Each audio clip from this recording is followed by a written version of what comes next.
राधे राधे साथियों।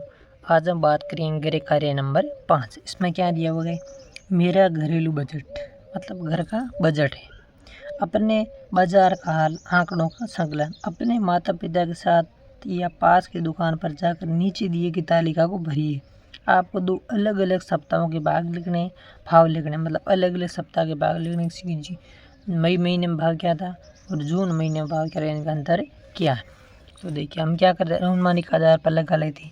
जैसे मान लेते टमाटर का भाव पहले था 40 रुपये, जून माह में धीरे धीरे कम होगा।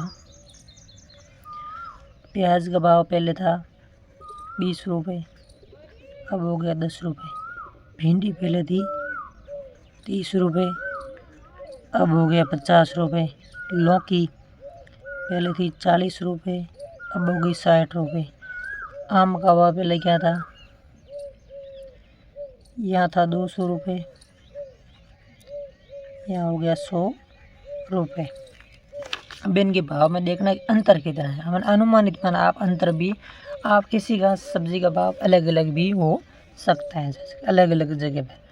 टमाटर देखिए 40 किलोग्राम है, यहाँ 60 है, कितने का अंतर है, 10 का। प्याज पहले 20 था, अब 10 हो गए, कितने का अंतर है, 10 का। भिंडी पहले 30 थी, अब 50 हो गई, कितने का अंतर है, 20 का। लौकी पहले 40 थी, अब 60 हो गई, कितने का अंतर है, 20 का। सॉरी, हम इसको भी भिंडी को 60 मान लेते, जो अंतर है थोड़ा बढ़ जाएगा, क्योंकि दोनों का अंतर समान हो जाएगा, फिर हमको हल करने में थोड़ी तकलीफ होगी। देखिए आम का राजा पहले 200 था, अब 100 हो गए, कितने का अंतर आ गया, 100 का। अब देखिए प्रश्न, ऊपर दी गई तालिका के आधार पर निम्नलिखित प्रश्नों को उत्तर दीजिए। मई की तुलना में जून के महीने में सबसे ज़्यादा महंगी कौन सी सब्जी और कितनी। देखिए इन दोनों बताइए, मई की तुलना में जून में कौन सी सब्जी ज़्यादा महंगी हुई, सबसे ज़्यादा कौन सी महंगी। देखिए अंतर, देखिए अंतर किसका अधिक है, 30 का। ये देखिए पहले 30 पाव था भिंडी का, अब 60 हो गया, कितनी, कौन सी महंगी हुई है, भिंडी। कितनी महंगी हुई है, 30 रुपये। ये आप अपने हिसाब से सारणी दूसरी भी भर सकते हैं, सबकी अलग अलग होती है। बाहर शहर की सब्जी के रवा थोड़े अलग अलग होते हैं।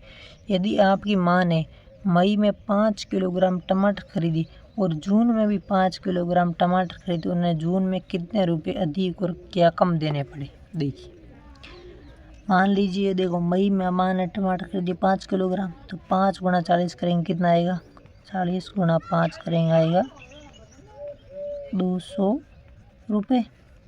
और जून में क्या किया, 5 किलोग्राम टमाटर खरीदे, जून में 5 किलोग्राम खरीदे। देखिए 5 गुणा 30 कितने हो गए, 150 रुपये। तो हमको कितने रुपए कम देने पड़े, अधिक या कम, कम देने पड़े। कितने रुपए, कि 50 रुपये कम देने पड़े। भाई 5 किलोग्राम टमाटर मई में तो 200 रुपये में आ रहे थे, और यहाँ 5 किलोग्राम टमाटर 150 रुपये में आ रहे हैं, तो कितने का अंतर हो गए, 50 रुपये कम देने पड़े। यदि आपके पास 100 रुपये, तो जून के भाव के अनुसार आप कितनी सब्जियां और फल खरीद सकते हैं।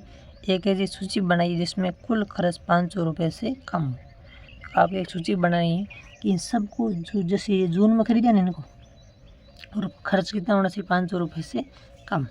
तो जैसे कैसे करेंगे, मान लीजिए हम ले लेते हैं कि मान लेते हैं आम के तो कितने किलोग्राम खरीदा है, आम खरीदा हमने 100 रुपये का, 1 किलोग्राम खरीदा। आगे देख लेते हैं हमने लौकी कितनी खरीदी है, 2 किलोग्राम खरीदी, 120 रुपये की। आगे भिंडी भी कितने रुपए की खरीदी है, 120 रुपये की। देखिए कितने हो गए, 100, 200, 300, 340। अब देख लेते हैं प्याज। मान लीजिए हमने प्याज खरीदे हैं 7 किलोग्राम 70 रुपये की। टमाटर खरीदे हैं 3 किलोग्राम 90 रुपये। अब सबका योग कीजिए, 100, 220, 340, 340 और 70, 410 और 90 कितने हो गए। तो यहाँ क्या करना था, 500 रुपये से कम रहे, 500 रुपये से कम रहे थे, हम क्या कर लेते हैं, यहाँ प्याज कितने किलोग्राम खरीदिए थे, 6 किलोग्राम, तो कितने हो जाएगी, 490 रुपये। तो ये 90 रुपये हमने जून में सारे भाव से हिसाब सब्जी खरीदी ली। तो देखिए आम 100 रुपये का खरीदा, लौकी 120 रुपये की 2 किलोग्राम, भिंडी भी 2 किलोग्राम, प्याज 6 किलोग्राम, टमाटर कितने 3 किलोग्राम, कुल योग कितना हो गया 490 रुपये। यदि भिंडी का भाव मई में 40 था तो जून में 30 हो गया, तो 3 किलोग्राम भिंडी खरीदने पर आपको कितने रुपए की बचत होगी। इसने क्या कहा कि माना कि यदि भिंडी 40 रुपये की थी, हमने भिंडी कितने की मानी थी 30 और 60 बढ़ गई। इसने क्या कहा कि हमने इसके हिसाब से भिंडी का भाव क्या था, मई में 40 रुपये था, जून में हो गया 30 रुपये। ये जून का भाव है, ये मई का। तो 3 किलोग्राम भिंडी खरीदने पर आपको कितने रुपए की बचत होगी। देखो मई में खरीदे था 3 गुना 40 कितने रुपए हो गई 120 रुपये, और यहाँ खरीद रहे हैं 3 किलोग्राम 30 के भाव से, तो कितना हो गया 90। कितना का अंतर हो गया 30 रुपये की बचत है होगी। आप अपने हिसाब से भाव वो दूसरा था, इसने भाव दूसरा माना है। मान लीजिए इसने फिर मान लीजिए आप एक दिन के लिए सब्जी विक्रेता दुकानदार बन गए, हम खुद दुकानदार बन रहे। मान लीजिए आप मंडी से 50 किलोग्राम आलू 15 रुपये प्रति किलोग्राम भाव से खरीद कर लाए। उनमें से 5 किलोग्राम आलू खराब निकले। कुल आलू कितने रहे थे 50 किलोग्राम, क्या भाव से 15 के भाव से, तो कुल कितने रुपए दिए देख लीजिए 750 रुपये का आपने आलू खरीदा। उनमें से 5 किलोग्राम आलू खराब निकले। कितने आलू खराब हो गए 5 किलोग्राम। पीछे आलू कितने बचे हमारे पास 10 किलोग्राम आलू सही है, ये है खराब आलू।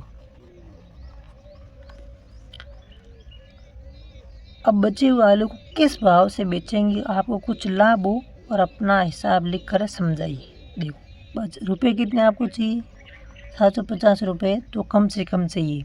और आलू कितने हैं 10 किलोग्राम आलू है, तो हम क्या करेंगे, हमको थोड़ा भी क्या करना है लाभ भी होना चाहिए। तो हम क्या करेंगे 10 किलोग्राम आलू को, यदि 10 किलोग्राम आलू को, इसने क्या कहा था 50 किलोग्राम आलू लाए, सॉरी 45 रह गया 45, 50 किलोग्राम आलू था 15 के पास, तो हमारे पास कितना आलू है 45 किलोग्राम आलू अभी भी पड़ा है। हमको क्या करना है कि हमको कम से कम कितने रुपए चाहिए 750 रुपये तो चाहिए। हम क्या कर लेते हैं कि इसको क्या कर लेते 20 रुपये का भाव है कर लेते हैं, हमको भी पैसों की बचत हो जाएगी और अपने को लाभ भी मिल जाएगा। 45 गुणा 20 करेंगे कितना आएगा 900 रुपये। हमको कितना लाभ हो जाएगा कि 150 का लाभ भी हो जाएगा और हमको ये पूरा और आलू भी बिक जाएंगे। तो क्या भाव रखेंगे 20 रुपये किलोग्राम प्रति किलोग्राम भाव ही 20 रुपये का। यह था कार्यपत्रक नंबर 5।